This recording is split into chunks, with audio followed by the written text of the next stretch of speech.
From the newsrooms of the Sydney Morning Herald and The Age, this is Please Explain. I'm Samantha Selinger-Morris. It's Tuesday, June 20. HECS debt. If you're to believe the countless news reports about it over the last few months, millions of Australians are about to be crippled by it. Investing in a university degree doesn't come cheap. A HECS debt sting as cost of living pressures mount. More than 3 million Australians will have to stump up for a big jump in HECS debt. There's more cost of living pain on the way for 3 million Australians. The HECS loan system is deeply unjust and fundamentally broken. It's sort of just standing still, and it is so deflating, like when you are paying for this debt that's not going anywhere. We're going to be the most indebted generation in history. But what if all the panicked headlines have been misleading us? And actually, everything will be fine. Today, federal politics reporter Paul Sakkal on why the current HECS system helps us rather than hurts us, and what people worried about debt should fight for instead. So, Paul, this story is about HECS indexation, and there's really been an outcry about it in the media lately. So can you sort of take us back to basics and tell us exactly what is HECS indexation and how does it work? So HECS indexation is, and we should say that the new acronym for it is actually HELP, H-E-L-P, but it's been known to Australians as HECS since it was conceived in the 80s, so I think a lot of people just use that name. What HECS indexation actually is just an amount by which a student's debt rises once a year. It's pegged to the inflation rate. The inflation rate calculates the kind of average cost of goods across the economy. And the reason that student debts are pegged at that rate is so that a debt, which the government gives a student to pay off a student loan when they are at university, retains the value that it existed at the time it was given out. So if a student took out an $8,000 debt in 1998, $8,000 is clearly worth a lot more then than it is now. So if a student was only asked to pay back the same $8,000 now, the government and the taxpayer would be getting back much less than what they actually gave out at the time. So inflation allows the value of the debt to remain real and accurate in today's dollars. Okay, and so HECS indexation is something that happens every year, but this year it's been all over the news. So can you tell me about that and why it has dominated headlines, given that, you know, it does happen every year? Yeah, it happens every year, but if you've been following the news this year, as I'm sure many of our listeners have been, the inflation rate is going crazy. Inflation has today hit its highest level since 1990. The jump in inflation is being fuelled by significant price rises in fuel, housing, food and non-alcoholic beverages. Australians' financial misery is at its highest level since the global financial crisis. And that's why Philip Lowe at the RBA is working really hard, some say too hard, to bring down rates by increasing interest rates and making people's mortgages more expensive, because we're trying to get people to spend less in the economy because prices are going up, and we're trying to take the heat out of the economy by allowing people to have kind of less cash in their pockets to spend. And because the inflation rate had a real spike this year off the back of supply shocks out of the Ukrainian war, off the back of there being a lot of cash floating around because of stimulus measures in the pandemic like JobKeeper, inflation is up. And therefore, because student loans are pegged to inflation for the first time in a very long time, student debts have had a spike as well. Okay, and to be clear, we're talking about quite a significant jump from what students would have normally been used to, because the inflation is currently, I believe, 7.1%, which is more than 2 times the rise of recent years. Is that right? That's right. If, for example, you had a $100,000 student loan, if you did, 3 arts degrees and a medicine degree or something, you would have a $7,000 jump in the total size of your student debt this year. What do you make of all of this anger that people are expressing? Do you think any of it's warranted, I guess? Well, it's not for me to say that no one's anger is warranted, but I do think there has been perhaps a slight misunderstanding of what the problem is and how to fix it. And if you listen to people like the Education Minister, Jason Clare, a fellow called Bruce Chapman, who's from the Australian National University, who actually designed HECS, they will say that there has been a bit too much fear-mongering in this, a bit too much of an emphasis on the immediate cost of living effect, given that, as I said, unless your income rises, the amount of HECS you pay off per year won't rise. And that's the essence of the system. The system of income contingent loans means that if you do not have a job or if you make less than whatever the threshold is, which is about $48,000, which was lowered by the last Morrison government from about $55,000, then you don't pay any HECS. And if you only make around $48,000 or $49,000, which is, not a huge amount of a yearly salary, you only pay 1% of your income. That rises to 10% of your income if you make about $145,000. So if you listen to Jason Clare and Bruce Chapman, who are doing their best to kind of ensure that students are not becoming worried and anxious by some of these headlines, they will make the point over and over. Only people who can pay off HECS debt pay. Okay, right. And so it's interesting because the balance, I guess, of what we're seeing in the media or the opposite is, we see studies about just how bad these debts are affecting people. There was one survey that came out that said a third of respondents said that their student debt has had a moderate to very large effect on their ability to start a family. But then you look a bit further and some of the sources have a vested interest. Like that survey, for instance, came from a Futurity investment group that sells education bonds to help families save for their children's education. So I guess we need to sort of be very careful about some of the sort of panicky headlines. But just to play devil's advocate, what about the fact that the size of the loan does still increase and that is a larger amount that people still have to pay eventually? Isn't that a valid complaint? It probably is a valid complaint. As our very long-time economics writer Ross Gittins pointed out, Samantha, it's understandable that young people feel like they're copying a bad deal at the moment. You can't buy a house. We've just had a pandemic. A lot of kids missed out on school and university for years. The job market is tough. Real wages haven't grown for quite a while. Social dislocation and, mental health among young people is a significant problem. So adding a HECS burden to an already kind of stressed generation who feel like they're not getting as good a deal as their parents is an understandable feeling to have. But as Ross Gittins pointed out in an article which I'd direct all our listeners to read, HECS debt really comes well down the priority list when it comes to the problems that the next generation face. What do you say to those students who have said that, well, all of this might be the case, but on top of this particularly high HECS indexation, many university degrees are now more expensive than they used to be, thanks to legislation that the Morrison government had previously brought in? Yeah, there are grievances that people like Jason Clare and Bruce Chapman would be more amenable to listening to, and that's kind of the overall cost of our university system and how much it costs to get a degree, not the fact that it's indexed to inflation.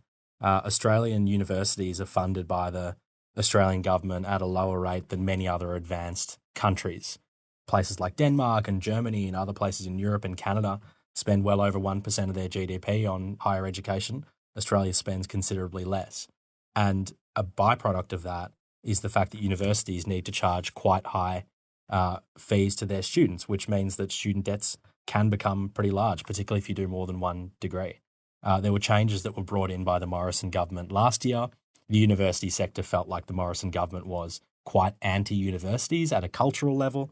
They believe that universities were responsible for, fostering a woke mindset among our youth, and they were vindictive in the minds of universities. And one of the things the Morrison government did was increase the fees of humanities subjects like arts degrees, in some cases by close to double, while bringing down the cost of degrees they called job-ready degrees, which were in science and mathematics where there were, in the Morrison government's mind, more jobs to be had.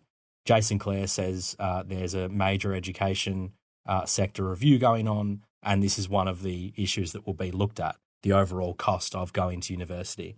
But it's misplaced to suggest that the panacea to that problem is getting rid of indexation.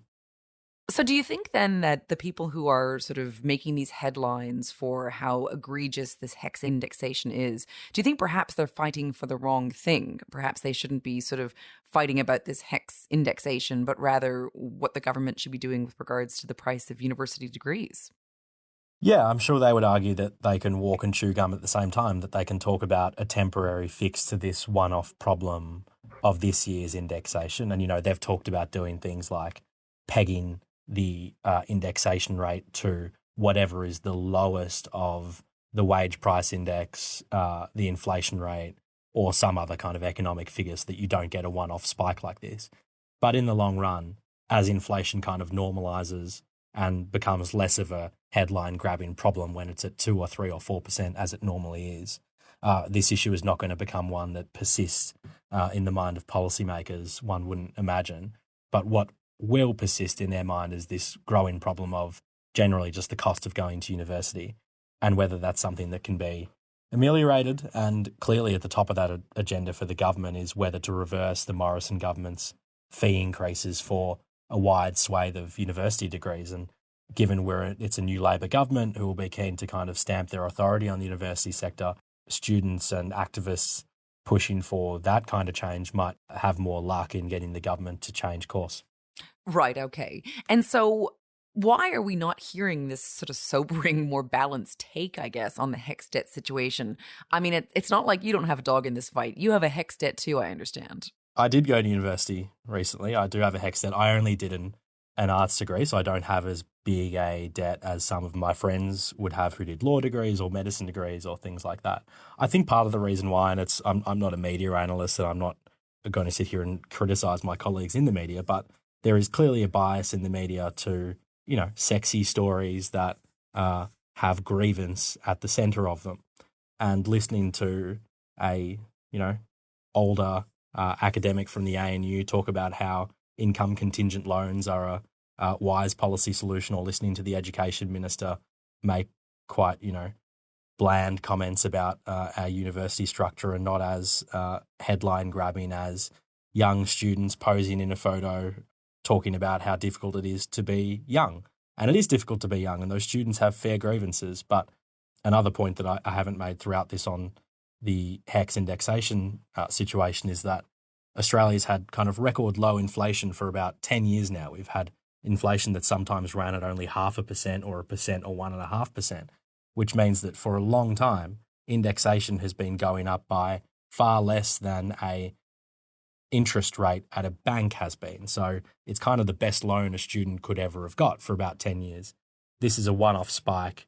Inflation will come down to around the long-term average or maybe a bit higher next year. But this year's spike could really be seen as kind of a balancing of the years of very low inflation and therefore very good deals for students on student debt. Right. So to be clear, students have actually been on a very good wicket for a very long time. And this is sort of like a temporary sort of balancing, I guess, or counterbalancing to that. Is that right? You could say that, yeah. Do you think that the HECS system is still good and people should be, I guess, grateful for it to some degree, and that perhaps people should be fighting for the cost of degrees to go down rather than the HECS system to be sort of, revamped or abolished? Well, I think that's a really important question. And the reason it is important is because an animating kind of feature of some sections of the left of politics within the Greens, and even in a smaller sense within the Labor Party, is a view that university education should be free.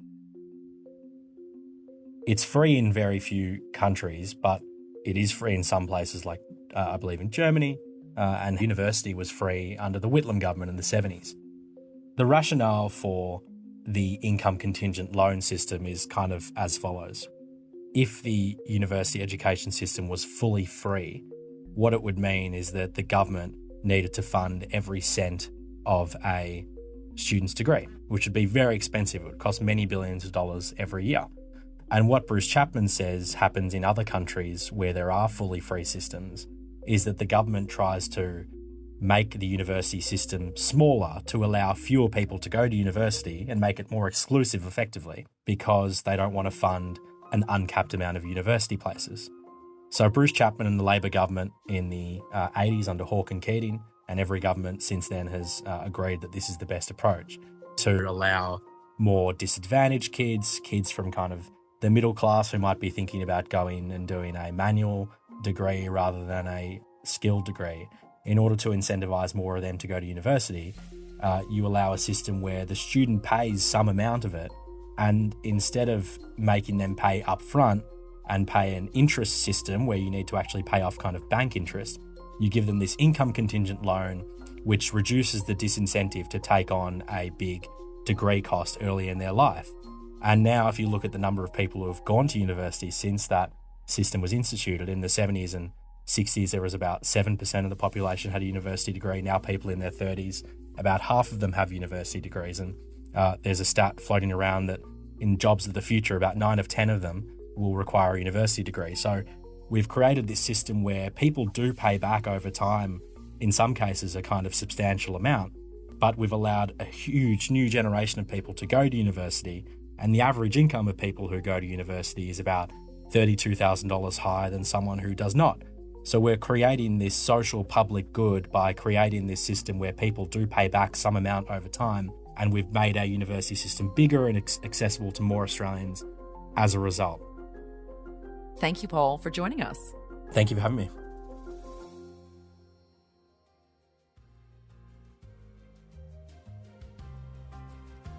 Today's episode of Please Explain was produced by Chi Wong. Our executive producer is Ruby Schwartz. Please Explain is a production of The Age and the Sydney Morning Herald. If you enjoy the show and want more of our journalism, subscribe to our newspapers today. It's the best way to support what we do. Search The Age or smh.com.au/subscribe. I'm Samantha Salinger Morris. This is Please Explain. Thanks for listening.